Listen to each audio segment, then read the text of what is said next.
Welcome back to the Nuckhead podcast. Today is going to be a good episode because we have Jeff Paterson on the show. And if you don't know who Jeff Paterson is, well, I don't know what to tell you. He's been covering the Canucks for 25 years. He's the host of the Rink-Wide Vancouver post-game live stream, and he's a senior writer for Canucks Army. So that's on you if you don't know who Jeff Paterson is, all right? Okay? Anyway, Jeff and I covered a lot of topics during our conversation, but the main one was, why can't the Canucks win on home ice? It seems to be more than just a statistical... It seems to be more than just a... I'm trying to say it seems to be more than just a statistical anomaly. You get it. Yeah, let's just start the show.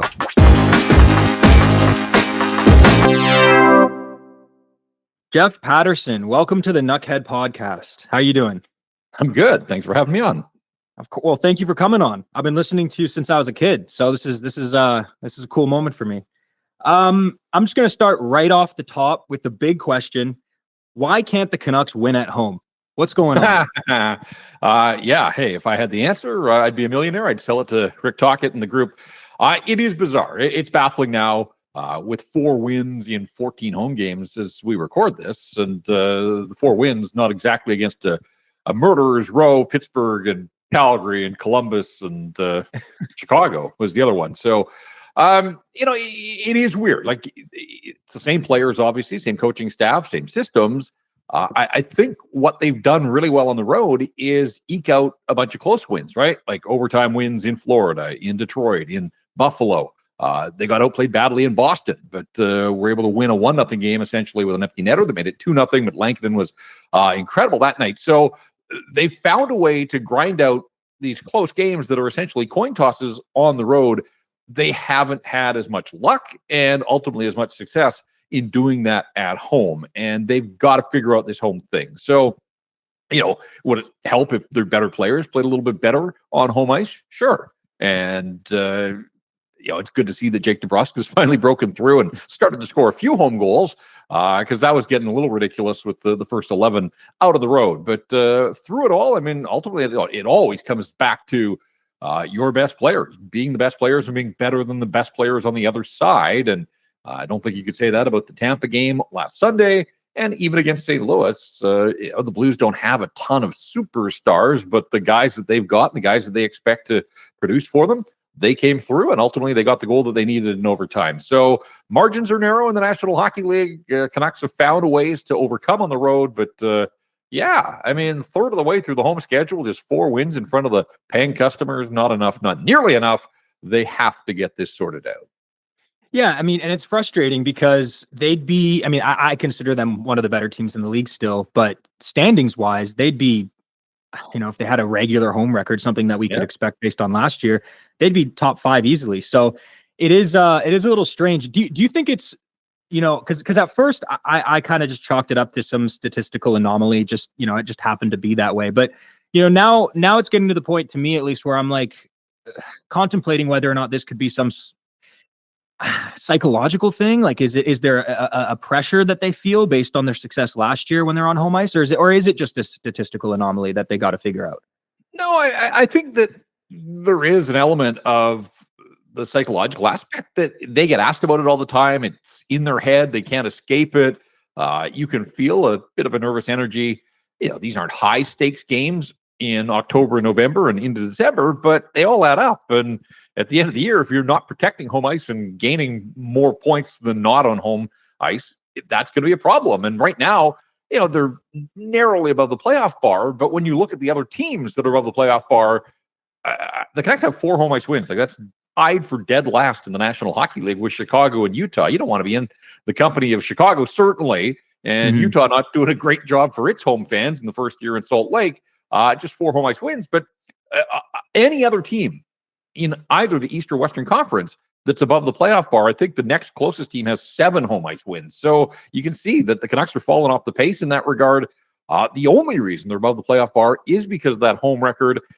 Kevin Lankinen is tough to figure out. Like, how does a guy deliver 10 straight victories to start the year on the road and has 3 wins on home ice? And so, he hasn't been as good at home as he has been on the road. And goaltending obviously is the great equalizer. We'll see what Dr. Demko can do now that he is back. And I even know that he was frustrated that he couldn't deliver a victory in his season debut, but hopefully it's something for him to build on. But no, I do think that it starts to get in your head. I do think that players feed off the fans' energy. Like, look at the playoffs last year. Like, the energy in that building was incredible, and the players all talked about it. And you could see when they were down a goal, people weren't giving up on them, and they kind of got that boost from the crowd. And right now, they fall behind, and I think there's, oh no, here they go again. Like, I paid all this money. I didn't come here to see them lose, and yet that's what unfortunately has happened in 10 of the 14 games that they have played. Now, one thing that I've been charting pretty closely through all of this is, and a lot was made about the fact that they didn't score first in many games in the first 25. They're starting to open the scoring a little bit more. Like, they opened the scoring against Tampa. They opened the scoring against St. Louis. You go back on the last homestand, they opened the scoring against the New York Rangers 34 seconds in. So they are opening the scoring. What they're not doing is extending those leads. And I don't know why that's not happening. That one is curious to me. Last season, and again, everything went right for the Canucks last year, and maybe ultimately that is going to turn out to be the outlier. But they opened the scoring 53 times. Further than that, though, they extended their 1-0 lead to 2-0 33 times. So more than half of the times they had a 1-0 lead, they got a 2-0 lead. Well, all of a sudden at 2-0, you've applied the pressure to the other team. You put them in a box and sort of force them to make adjustments. And maybe the coach has to shorten the bench and lean on star players and all that kind of thing. And you've built yourself a little bit of a cushion that, oh, okay, if they get one, you're still in the lead. You're still in control. Well, the Canucks have had one 2-0 lead on home ice. It was opening night against Calgary when they actually got to 3-0 and then flushed that. So the only time they've had a 2-0 lead, they didn't even win that hockey game, but that's been baffling to me. Do they sit back at 1-0? Are they not getting enough saves so that they can make it 2-0? And that's what happened against St. Louis, right? They opened the scoring, and a minute and 13 seconds later, the Blues have tied the game. So that was part of the secret sauce for last year's team, was being incredible front runners and getting leads on all of their opponents. And that's just something that hasn't happened. Now they are starting to score first more, but the first goal of a game statistically is supposed to mean something. And yet the Canucks aren't making it mean what it's supposed to mean. And that's a win at the end of the night and 2 points in the standings. So just something to continue to monitor is, okay, when they get the first goal, now, can they extend it? And the answer so far, certainly on home ice this season, has been no. And I do think that's been a big part of their downfall. Yeah, now that I'm thinking about it, it's been quite an unpredictable season, all right? Because going into it, arguably the biggest storyline was goaltending. And then fast forward to now, and the Canucks probably have the best goaltending story in the league. And then you think, okay, well, Pettersson started off in a pretty big slump. And then as soon as he gets going, JT Miller's out for reasons that, are unknown. And it's been kind of an unpredictable season. And what I find super interesting is, like you mentioned, they're in the bottom tier of the league when it comes to home record, right? And yet they're first in the league with their away record. So it's just it's a weird moment. It's good for us though, people whose job it is to talk about the Canucks. There's a lot to talk about, a lot to dissect. But yeah, it's a confusing year so far. Would you say that there's been a certain player that has performed better than others on home ice specifically? I'm not sure that there's a guy that jumps out to me, because I know, and I haven't looked at the last couple of games, but at the start of the homestand, Elias Pettersson was the only Canuck that had scored more than 3 goals on home ice. Now, that's starting to change. I think Pia Suter's up to 4 or 5. I think he had the 2 goals against Columbus, including the empty netter. So I think he's at 5 now. So there are others. And as I said earlier, like, it's good to see that Jake DeBrusk is starting to score. But through all of that, and, you touched on a lot of the reasons here, whether they've been without Thatcher Demko for the first 2 months of the season. Besser was out with a concussion. Miller's been on the personal leave. Filip Hronek's out of the lineup now. Dakota Joshua with the cancer issue that kept him out of the lineup for the first 5 weeks. And let's not, different because he was been available and played. But yeah, it was a brutal slump to start the season for Elias Pettersson. So there's lots going on with this hockey club. For a second, we should take a step back and applaud them. A record of 14-8-5 as we record this, and to be above the playoff bar through all of that adversity, it's actually pretty remarkable. And I give this team credit for grinding, but I do come back to this idea that they're not going to play 800 hockey on the road all season. It's just not going to happen. I think the Dallas Stars were the best road team in the National Hockey League last year, and they had a winning percentage of 700. So the idea that somehow this group of Canucks is going to play 800 hockey on the road, you put all those points in the bank and nobody can take them away from you, but there will be some regression. It's just that's life in professional sports. So in terms of individual performances, and I guess all conversations lead back to Quinn Hughes, right? And it doesn't matter whether it's home or away. Yeah. The things that he has done for this hockey club through the adversity, the things that he's being asked to do because of others out of the lineup, it's been remarkable. And he has leveled up. But I am concerned. Like, they are leaning on him and just running him way too much right now. And this is only, the first week of December. Like, there's a lot of hockey to be played here.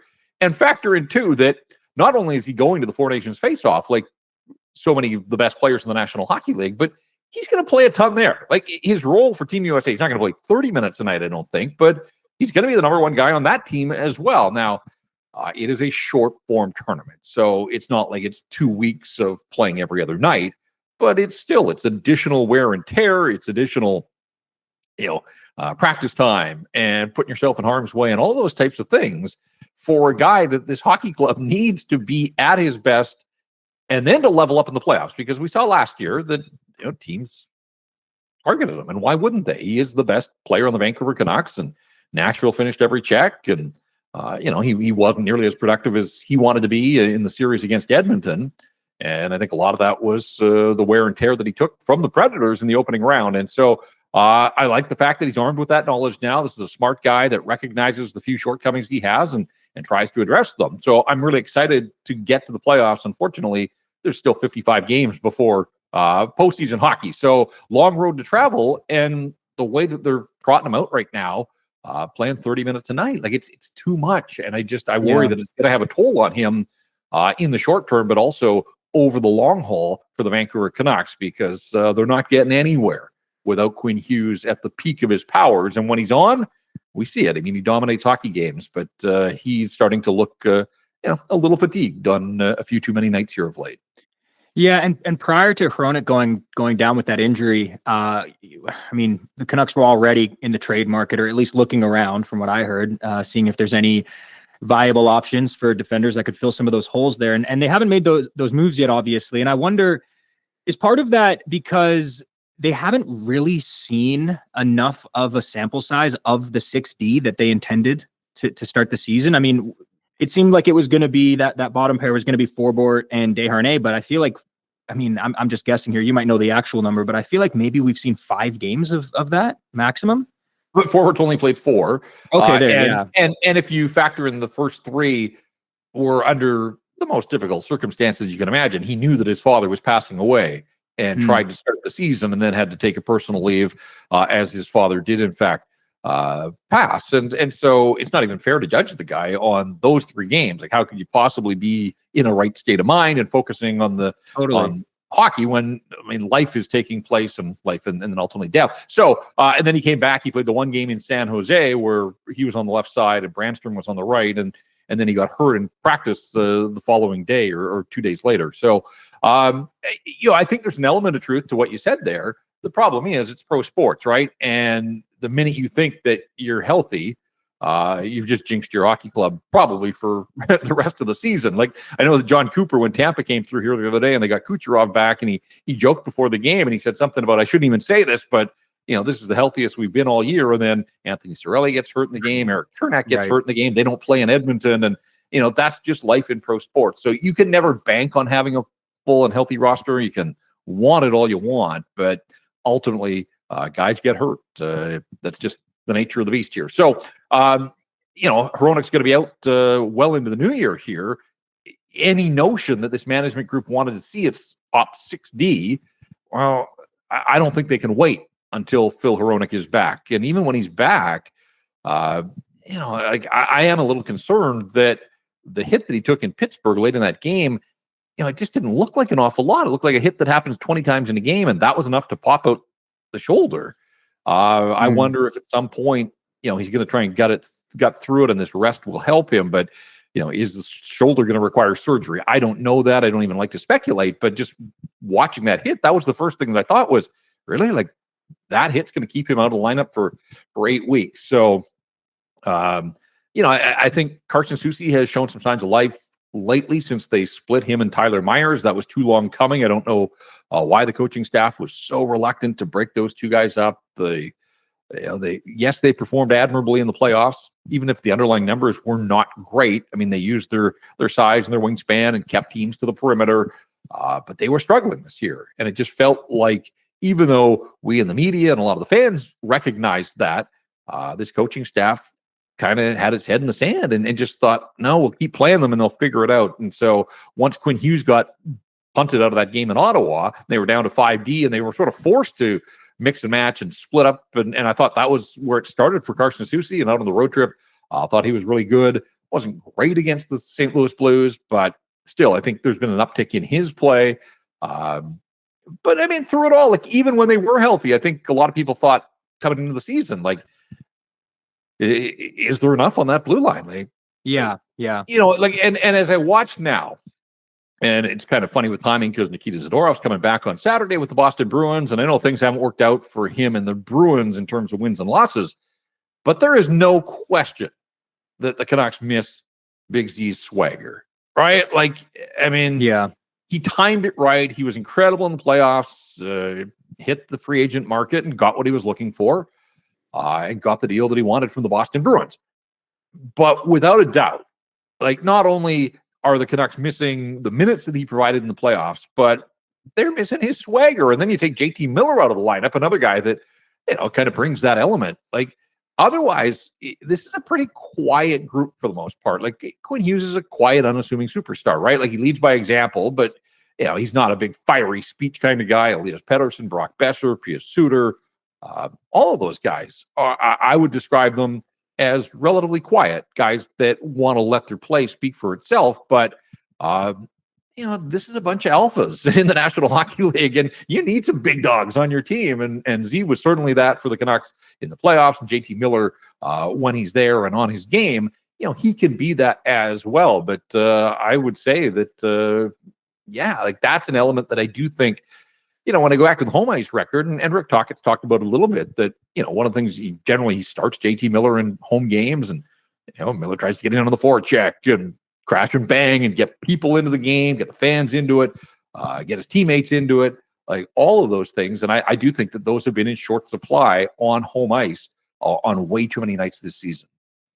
And, I heard, I don't know if they're rumors or what to make of them, but Nikita Zadorov making his way back to the Canucks being an idea I saw, thrown around a couple weeks ago. How realistic is that?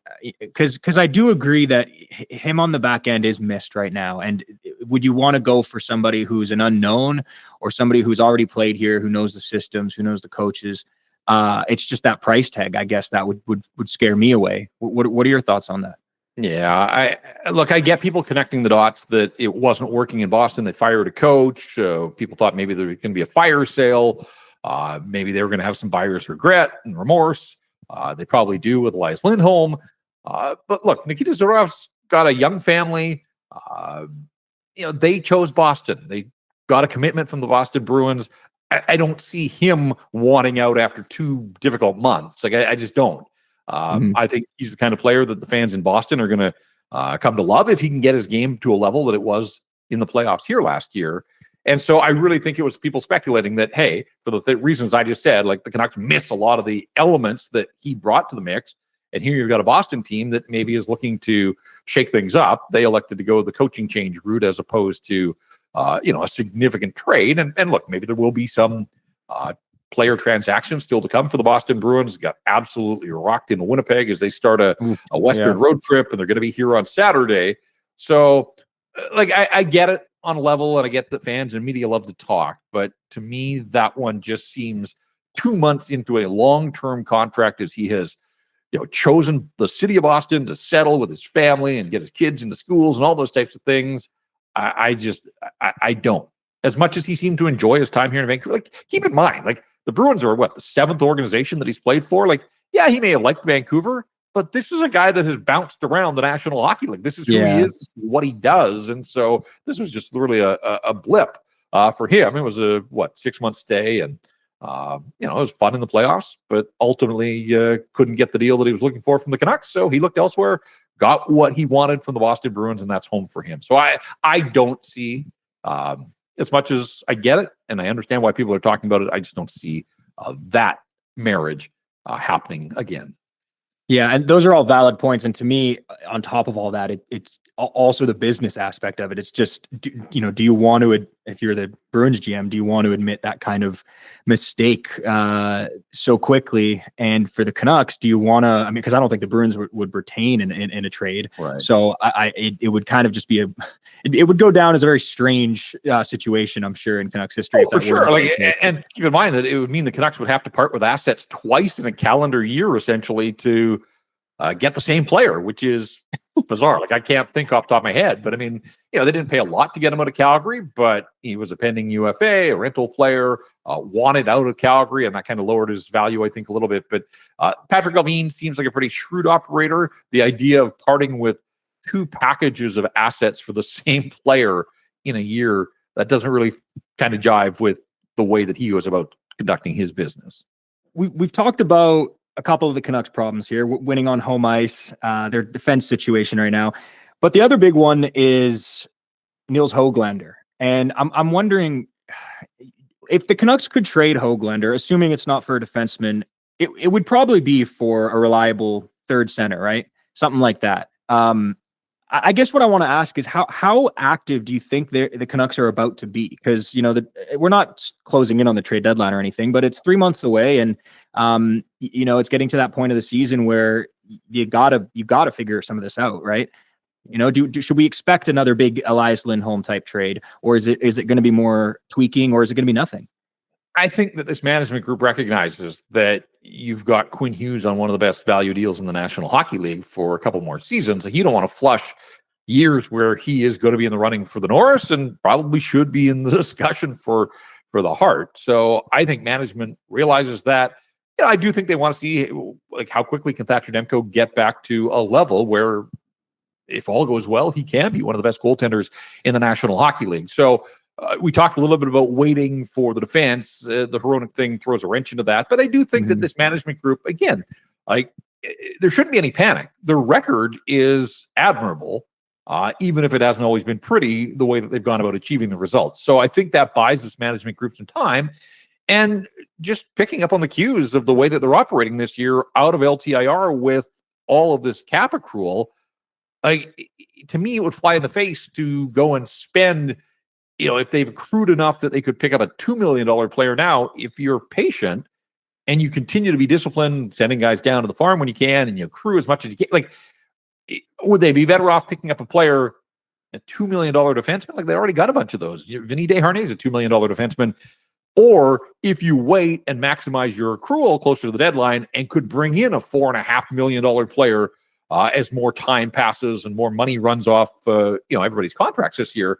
I think they have to make sure that they're keeping pace with the playoff bar. I don't think they want to slip too far below at any point. But again, if they can somehow figure this stuff out on home ice, they shouldn't lose track of the playoff pack. And I think that buys Allvin and the front office a little bit more time.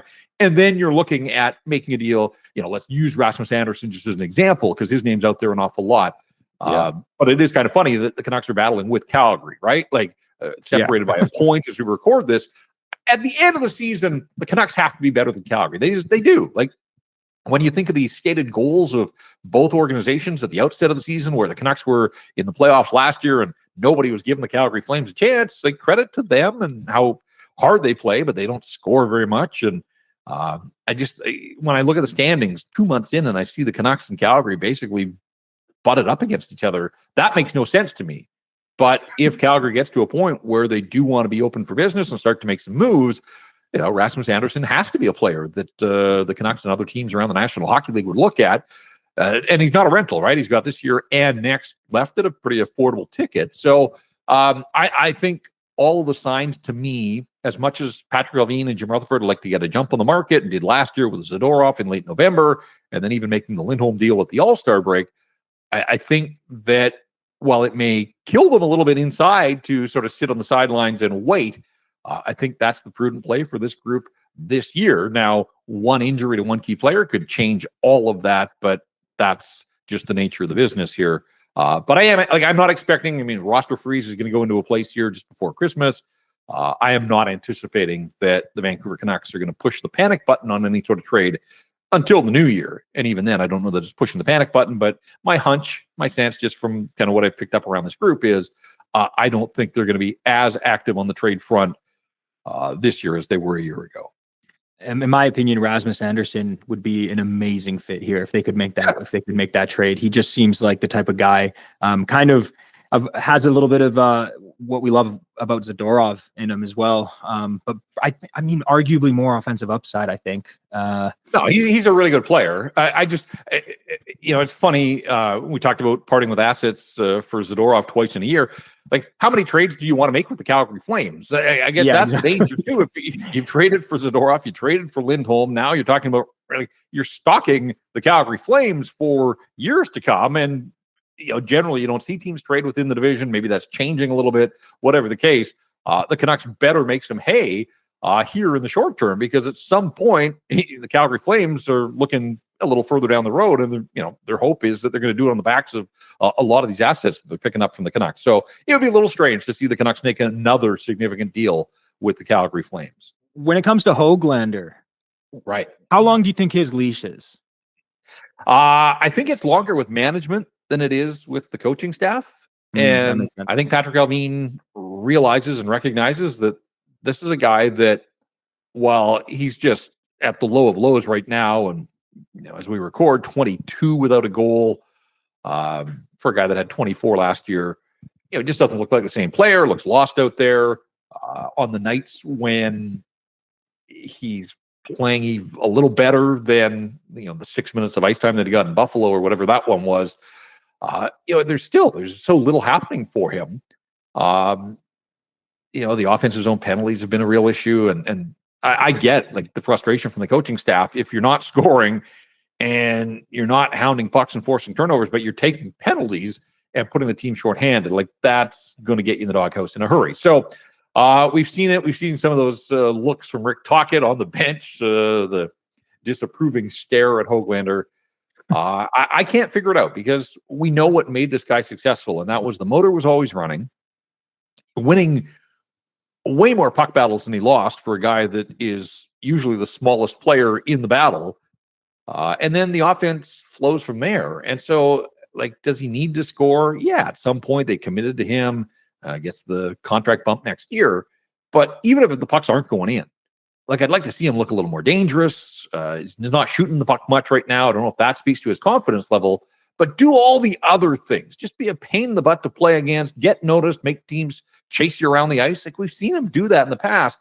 And right now he just looks like a shell of himself. So, his trade value, I think, would be at an all-time low from his time in the National Hockey League. And that would be my concern, is that the coach gives up, says, I can't play this guy.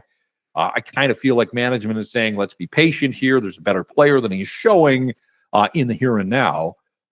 But at some point, if your coach isn't going to play the player and the trust is beyond repair, are you best to cut your losses? And so, I just don't think right now he'd fetch a ton. I think there are teams out there that recognize, hey, this is a guy that's about to turn 24, has been a 24-goal scorer, has the motor when it's going, that he'd be the kind of player you'd place a bet on.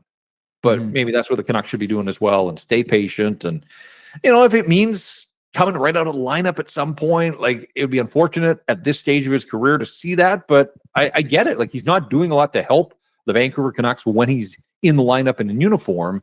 And so it may require a hard reset here, where he is a healthy scratch, just to try to, get him to take a step back, send the message that he has to be better. He knows he's got to be better, but part of it for me is this is a guy that came to training camp, was among the best when it came to fitness testing. The coach was singing his praises in Penticton, and here we are a couple of months later, and there's just nothing happening for Nils Höglander. So I still believe in the player, and when I look at for a guy that went 40th in his draft class, he's top 10 scorer from that 2019 draft class. He's overachieved to this point.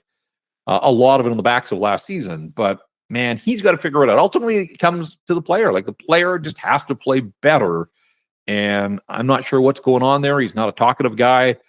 When you do try to talk to him, he doesn't have a lot to say, doesn't want to be terribly self-reflective, but, in his quiet moments, he has to sort this out. He's got to figure out how to get back to being the player. And look, I don't need him to score 24. Like, if he was a 15-goal scorer, but you noticed him every shift out, like, that would be a really valuable player. And so I would take that. I think in some ways that 24-goal season might haunt him to some degree, that people were like, hey, you scored 24. Why don't you do that every year? I'm not sure ultimately that's who Nils Höglander is at the NHL level, but give me 15 goals and just be a thorn in the side every shift out. And I would take that all day, every day. I will say over the past few games, it does appear some of that confidence is coming back, especially last night. There were a few shifts where he came out and looked like old Höglander. And, that's one of the things that made me like him as a player was I'll say this, so I don't want to get to a point though where the bar is so low. And we went through this with Elias Pettersson earlier this season, where people were like, "Yeah, he back checked. Did you see that? There was a back check. He's back." Mm-hmm. Like, one shift from Nils Höglander, like, it's the NHL. Come on, like, I'm not disputing. Like, he had that chance early in the second period where it looked like he might get a good scoring chance. I thought there was a penalty to be called on the play. And what I really liked was he stuck with it and won his battle down low, got the puck, and was able to do something with it.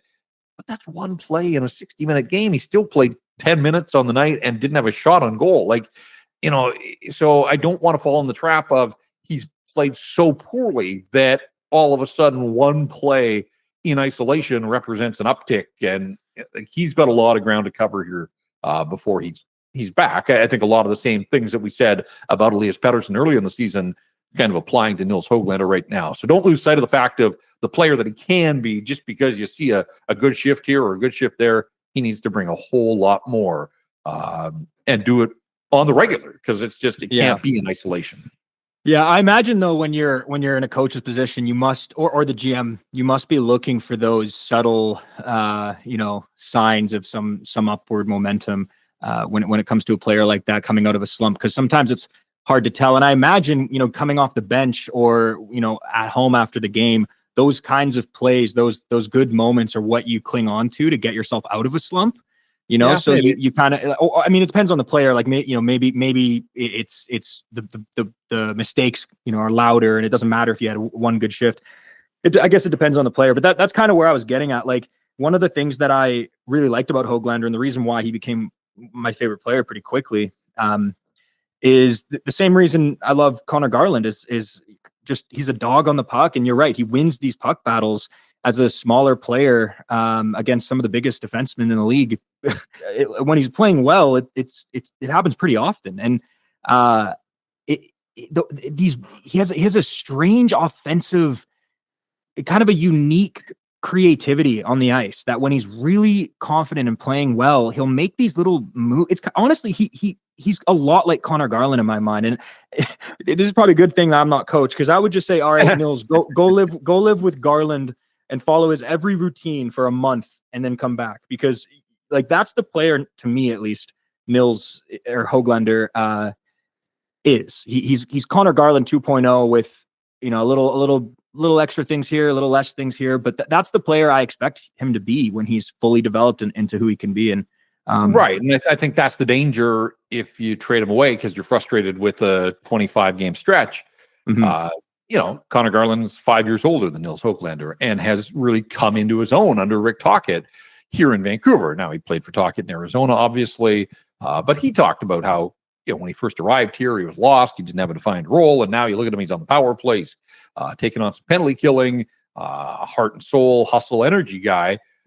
So, yeah, I think there is something to that if you look at a teammate who's kind of got this, they're both short, different body types, but, an undersized guy in Garland that has found a way to use that and his physical tools to his advantage.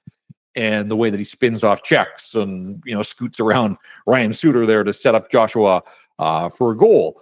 Like, whatever it takes, whatever Nils Höglander can find right now as inspiration, I'm all for it. And yeah, you could do a lot worse than sort of copying Conor Garland, because Garland has he had an off night all season? If he has, it's probably, one or two.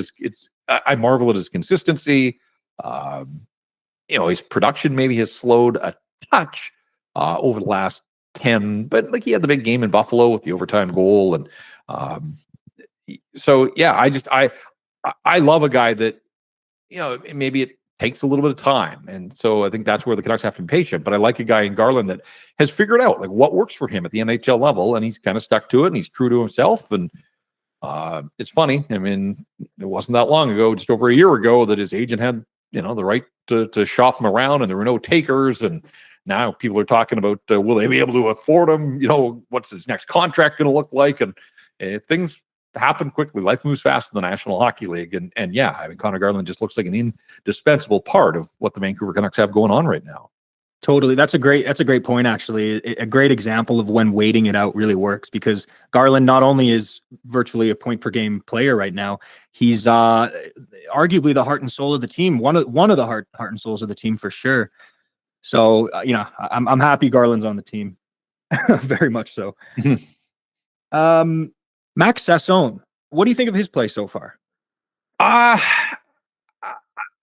give him a pass. Like, this is a guy that's worked hard to get to the National Hockey League, and loved the story when he talked about the phone call that he made to his dad, and his dad was in tears. Like, I love that kind of stuff. That, sometimes we're jaded and we all watch the superstars, but there's guys out there that are grinding just to get their opportunity. And so he's worked hard through college to get a pro contract and then to make the most of it and get the debut, and picks up assists in the first couple of games that he plays there, and has had two glorious scoring opportunities. Had the breakaway against Tampa, and then in the third period against St. Louis. So that close, and you hope that there's a goal coming soon. So yeah, I mean, I think the coach respects the hustle and the speed. I personally think that he looked better on the wing than he has at center, because there's just a few more responsibilities in the NHL as a center, even though he's a natural center. They're waiting for any of these guys that have been called up from Abbotsford to sort of rise above. And has Sasson risen above Arshdeep Bains? Like, he's here and Bains is back in Abbotsford right now. I think Lekkerimäki is going to get another shot before too long, and ultimately he figures in the long-term plans. But as some of the other players are struggling to generate offense, and I look at a guy like Brock Besser, who clearly hasn't been the same since the concussion, but also since JT Miller left the lineup.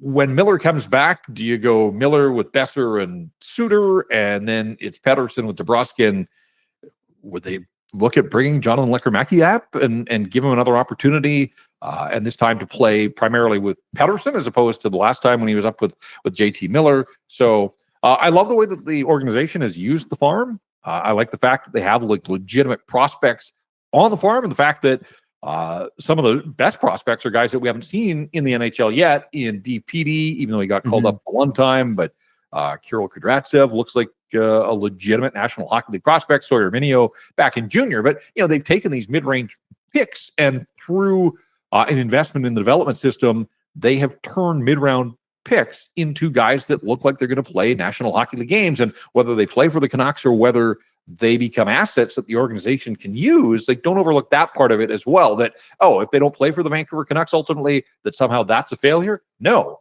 you have taken mid-round picks and got them to the doorstep of the National Hockey League, and now it's a question of what's best for the organization. So not that Max Sasson's a trade chip here. I wonder, what's his ceiling? How much more does he have to give? Man, I hope he scores a goal, because he's been close. Yeah. But I just like the hustle. I think that he recognizes this is the opportunity that he's worked so hard for. He doesn't want to let it go. And so, to his credit, he's getting a run of games here and doesn't look out of place at the National Hockey League level. Yeah, and not only have they turned some mid-round picks into serviceable NHLers, but also some second-round picks, Aatu Räty, who had a lot of promise going into that draft and has fluttered around. And he's not the guy they originally thought going into that draft, of course. But I mean, I like him. I think he looks good as a fourth-line center right now, especially on the face-offs. I think he looks great. What do you make of him? And is there more to expect from what he can bring to the team? Yeah, I think the jury is still out for me on what he is ultimately going to be. And as you said, I think some of that's colored by this idea that he was going to be this high-scoring prospect, and that hasn't really panned out that way. Face-offs are great. Like, if you can, find a niche for yourself, that's going to help you stay employed, and faceoffs look like a part of it. And so, that's something that I think he has to just continue to work on and drill down on. Foot speed, I wonder. The league gets faster every day, it seems, and ultimately, is that going to hold him back? Is it something that he can work on? Just turned 22, so he's not through his full development curve yet. But yeah, I mean, I like the size. Like, I think he profiles as a guy that could be a valuable bottom six center for the Vancouver Canucks. I just keep waiting, and maybe it's unfair for a lot of these guys, but if you're going to be a team that has designs on getting to the Final Four and ultimately the Stanley Cup Final, you got to be able to win your battles lower in the line. Your top end guys have to perform, and we know that in the playoffs last year that was a little bit of an issue for Pettersson and to a lesser degree Hughes.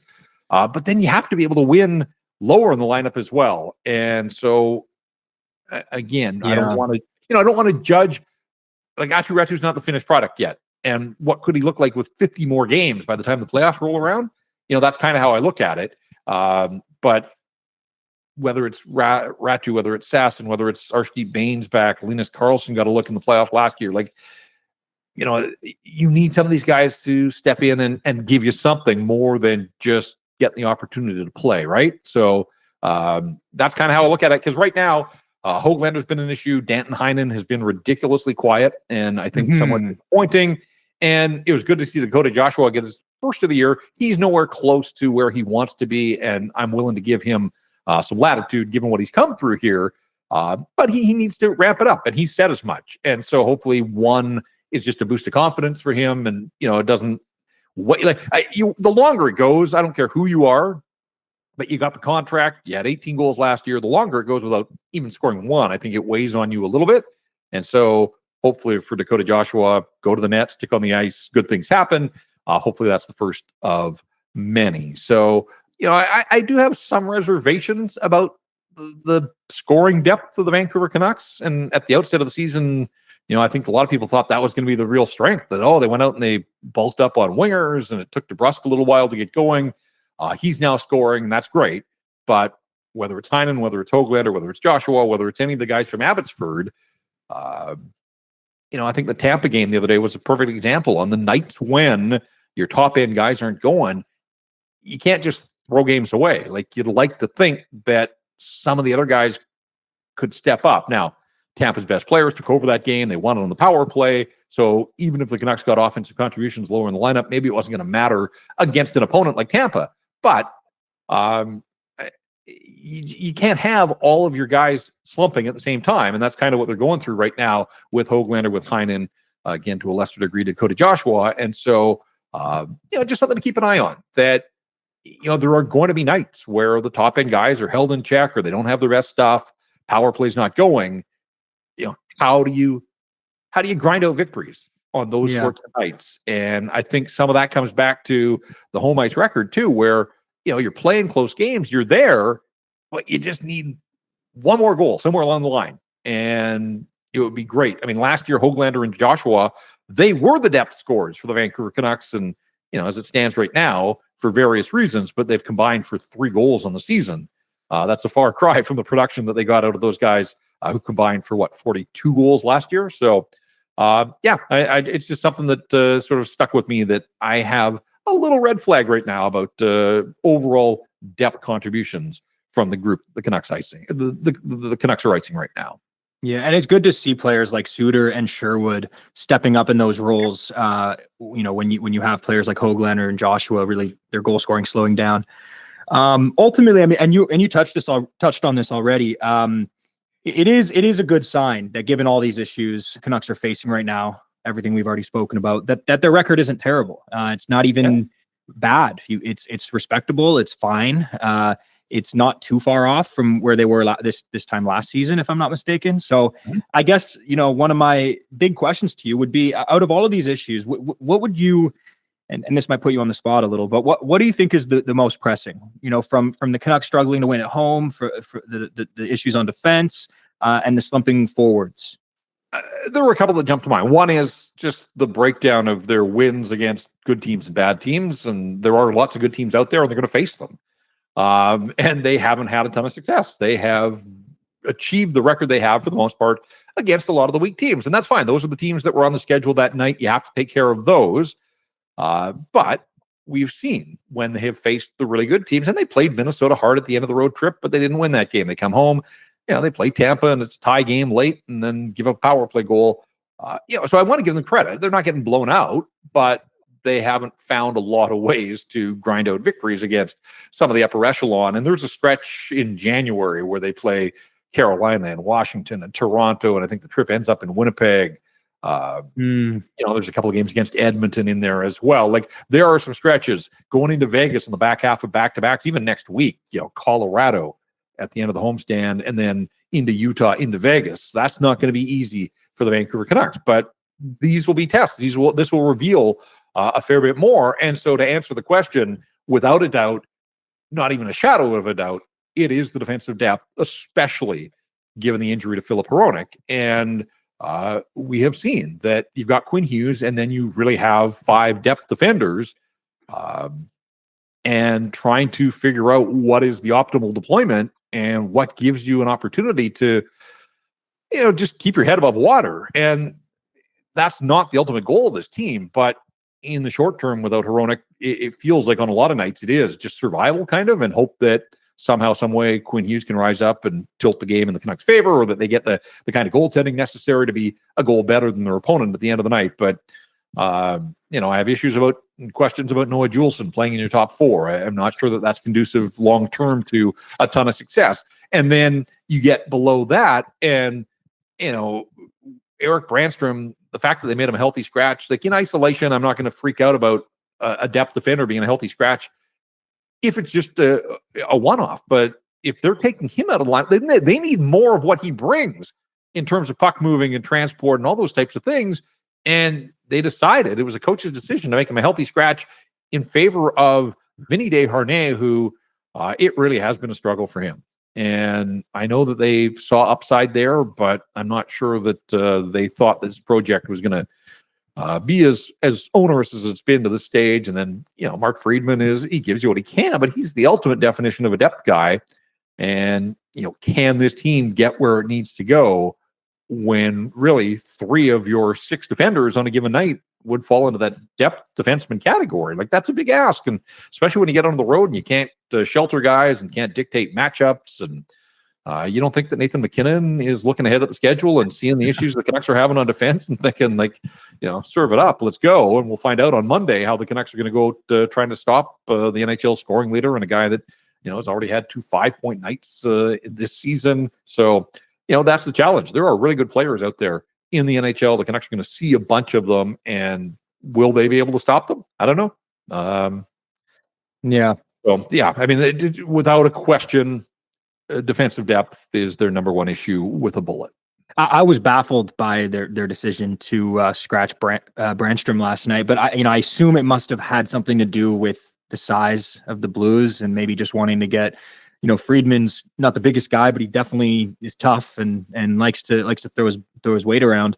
And obviously, the same goes for Vinny Desharnais, except for he's giant. I think Brannstrom's play had slipped a little bit. He didn't have a great weekend against Columbus. Then Quinn left the game against Tampa. He had an opportunity to step into that 4-minute power play early, and it wasn't all on him, but he didn't do much to help the cause there. And so I think there'd been some slippage in his play. But again, I go back to the fact that even if the guy had a bad weekend, I still think the Canucks need more guys that can transition the puck. And so to sit him down as a coach's decision, that one was baffling. And look, Rick Tocchet was coach of the year last year, but I do think that he's made a number of calls already this year that,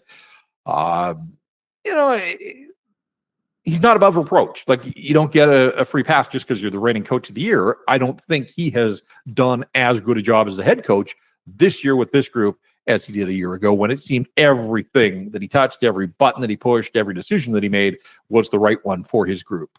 Mm-hmm. No, totally. And before we wrap up, I'll just bring it back to something you said actually a while ago now, is you kind of speculated when Miller gets back. I think this goes without saying that Besser will be put on his wing.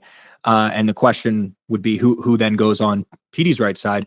I mean, I agree with you that I think that is exactly what's going to happen, but it is a shame because I feel like Pettersson, DeBrusk, and Besser have really showed that they've got some chemistry playing together. Is it more than what Miller and Besser have already made up over the past few seasons? Absolutely not. But with all this talk about Petey's wingers and who's gonna be that fit, it's a shame because clearly he likes playing with Besser, at least from what I'm watching. I would say, though, that if you look at the numbers, like Besser hasn't been terribly dangerous and certainly hasn't been terribly productive since he came back from the concussion. He's got 1 goal in 8 games. He came against Columbus the other day. DeBrusk is scoring with Elias Pettersson, but Brock Besser isn't. And so I don't think that you can look at it and say, like, completely out of the realm that you would break those guys up. I think Brock has shown that he's more dangerous when he plays with JT Miller, and obviously you want Miller to have a legitimate finisher to play with as well. So Talkett's big on his duos. I think that's what you're going to see.